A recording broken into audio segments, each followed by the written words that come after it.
الحمد للہ نعبدہ ونستعینہ ونستغفر به ونعوذ باللہ من شرور انفسنا ومن سیئات اعمالنا من یهد اللہ فلا مضل له ومن یضلل فلا ہادی له اما بعد۔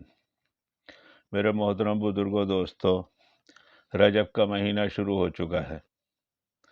اس مہینے کے بارے میں سیدنا محمد رسول اللہ علیہ وسلم سے صرف ایک بات ثابت ہے، وہ یہ کہ جب سیدنا محمد رسول اللہ صلی اللہ علیہ وسلم رجب کا چاند دیکھا کرتے تھے تو ایک دعا فرمایا کرتے تھے، اللہ بارک لنا فی رجبنا و شعبانہ بلغنا رمضانہ۔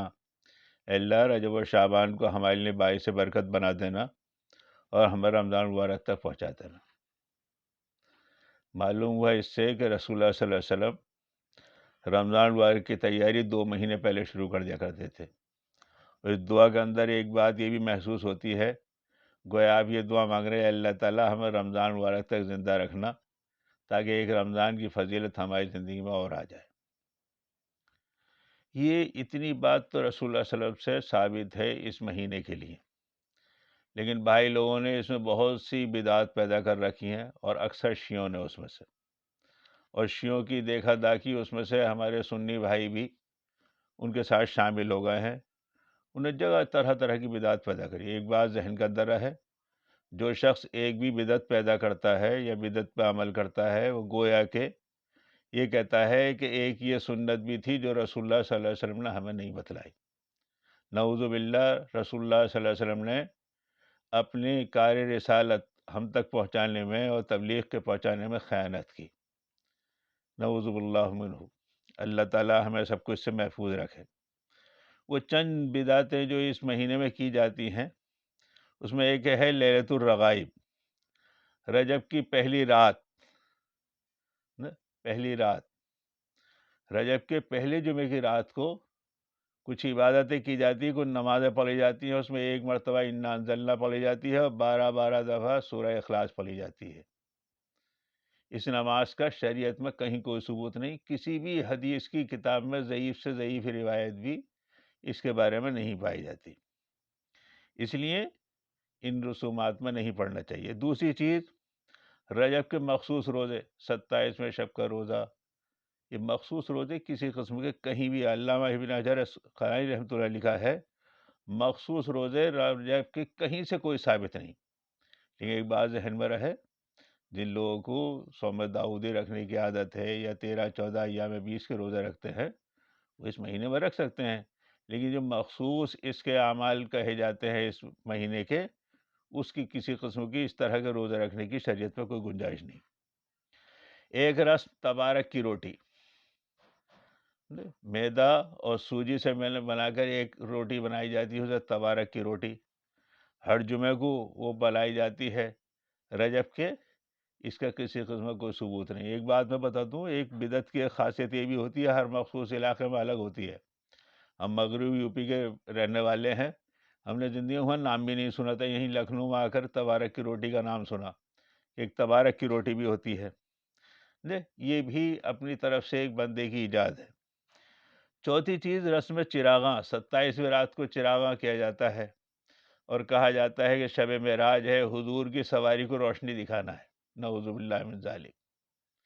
تمام علماء نے لکھا ہے کہ اگر اس رات کی کوئی فضیلت تھی تو اسی رات کو ہو سکتی جس رات میں حضور کو شب معراج ہوئی، لیکن ہر سال شب معراج ہونا اور چراغاں کرنا اور مسجدوں کو سجانا، یہ کسی قسم کی بھی اس کی شریعت میں کوئی گنجائش نہیں ہے۔ اور مولانا عبدالحی لکھنوی لکھتے ہیں، جاہلوں نے اس رات کو گویا عید بنا رکھا ہے، اس کی بھی کسی قسم کی شریعت میں کوئی گنجائش نہیں ہے ان میں چراغاں کرنے کی۔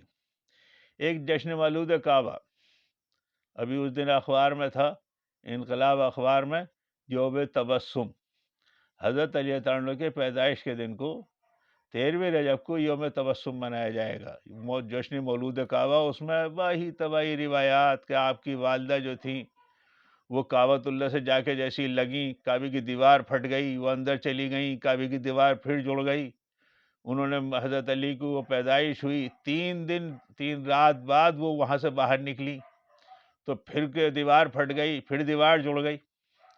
سوال یہ پیدا ہوتا ہے کہ کیا حضرت علیہ السلام کی اس میں کیا فضیلت؟ اس زمانے میں تو 360 بت تھے، گوئے کہ بتوں کے درمیان میں حضرت علیہ السلام کی پیدائش ہوئی، 360 بت خانہ بنا ہوا تھا.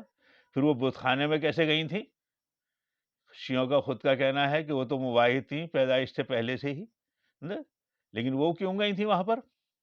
ان کی صرف ایک حکیم نے حزام جو ہے حضرت خدیجہ رضی اللہ عنہا کے بھتیجے، ان کے بارے میں آتا ہے کہ وہ بیت اللہ کے اندر پیدا ہوئے. ان کی ماں گئی تھی کسی کام سے، اچانک ان کے پیٹ میں تکلیف ہوئی اور وہ وہاں ولادت ہوئی ان کی. اور تمام اشیاء مورخین نے بھی بہت سارے لکھا ہے. مولانا نقی ان کے ہیں جنہوں نے شہید انسانیت کتاب لکھی ہے، انہوں نے لکھا ہے کہ وہ اپنے حضرت ابو طالب کے گھر میں پیدا ہوئے تھے. بہت سے شیعہ مورخین نے اس چیزوں کو لکھا ہے. ان کے مرنے کے بعد شیعوں نے ان کے شہید انسانیت میں یہ بات بدل دی کہ ایسا نہ ہو شیعوں کو اشتباہ ہو جائے، اس میں مبتلا ہو جائے. اس لیے پھر دوسری بات یہ، اگر کعبۃ اللہ کے اندر پیدا ہونا کوئی فضیلت کی بات ہوتی تو تمام انبیاء کرام کو اللہ تعالیٰ کعبۃ اللہ میں ہی پیدا کرتا. رسول اللہ صلی اللہ علیہ وسلم کو وہ یہ تو ہر حالت میں مانتے ہو کہ رسول اللہ صلی اللہ علیہ وسلم کا مرتبہ مقام پڑا ہے، تو پھر رسول اللہ صلی اللہ علیہ وسلم کو بھی کعبۃ اللہ میں پیدا کیا گیا ہوتا. اس سے کوئی فضیلت نہیں. خاص کر یہ تو ابو بکر، عمر، عثمان پر اپنی حضرت علیہ تعالیٰ کی فضیلت ثابت کرنے کے لیے اس طرح کی باتیں کہتے ہیں کہ جشن مولود کعبہ، ان کی مولود کعبہ کا زیادہ ذکر ہوتا. مولود کعبہ کعبۃ اللہ کے اندر پیدا ہونا کوئی فضیلت کی بات نہیں ہے. ہاں، پھر ایک اس میں کنڈے کی رسم ادا کی جاتی ہے. کنڈے کیا چیز ہے؟ 22 رجب کو وفات ہوئی ہے حضرت امیر معاویہ رضی اللہ عنہ کی. اور معاویہ رضی اللہ عنہ وہ صحابی ہیں جنہوں نے ان کے شیعوں کے تمام منصوبوں پر پانی پھیرا اور ان کا ناطقہ بند کر دیا اور انہیں جگہ جگہ پکڑ پکڑ کر انہوں نے مروایا. حضرت امیر معاویہ رضی اللہ عنہ سے بے پناہ انہیں بغض ہے، تو ان کی انتقال کے موقع پر یہ لوگ کنڈے مناتے، پوری کچوریاں اور کنڈے کے اندر. یہ نہیں ملا کہ خاص کنڈے کے اندر کا کیا بات تھی اس میں خاص تھی. ہمارے مغرب یو پی میں تو بڑے کنڈے بھی بکتے ہیں 22 رجب کو، اور اس کی میلاد اولاد دی جاتی ہے اور بہت پوری کچوریاں بن کر گھروں گھروں میں تقسیم کی جاتی ہے. یہ کنڈے کی رسم. یاد رہے دوستو، رسول نے فرمایا کل محدثۃ بدعہ کل بدعۃ ضلالہ. ہر نئی ایجاد چیز جو ہے وہ بدعت ہے اور بدعت جو ہے وہ گمراہی ہے. ہر نئی چیز شریعت میں، یہ یاد رہے دوستو، کوئی اچھا کام بھی ہم جب تک نہیں کر سکتے جب تک کہ سیدنا محمد صلی اللہ علیہ وسلم سے ثابت نہ ہو. یہ بات ہمارے ذہن و دماغ میں رہنی چاہیے. کوئی اچھا کام بھی، ہم مغرب کی نماز ہے، ہم کہیں لاؤ 3 ذرا اٹپٹی سی لگتی ہے، 1 رکعت اور پڑھ لیں، 1 رکعت اور پڑھ لیں، ہماری وہ 3 بھی نہیں ہوں گی. کیوں؟ رسول اللہ صلی اللہ علیہ وسلم نے 3 ہی بتائی. اگر امام حنیفہ اٹھ کے چلے آئے قبر سے اور کے کہیں کہ میں تمہارا امام ہوں، امام اعظم ہوں، میں 3 کی جگہ تمہیں 4 پڑھا دیتا ہوں، اب تو پڑھ لو، ہم لوگ تیار نہیں ہوں گے. وہ تو کیا صدیق اکبر بھی اگر اٹھ کے چلے آئے قبر سے اور آ کر کہیں کہ میں ابو بکر ہوں، حضور کے بعد میرا مرتبہ مقام ہے، میں یوں ہوں، چونی ہوں اور چنا ہوں، میں تمہیں 4 رکعت پڑھاؤں گا، تو ہم تو یہی کہیں گے میرے زہد بادہ پرست میں یہی میکدے کا اصول ہے، وہ عطا کرے تو حلال ہے، وہ نہ دے تو بادہ حرام ہے. ہمارے آقا نے مغرب کی 3 بتائی ہے تو ہم 3 ہی پڑھیں گے.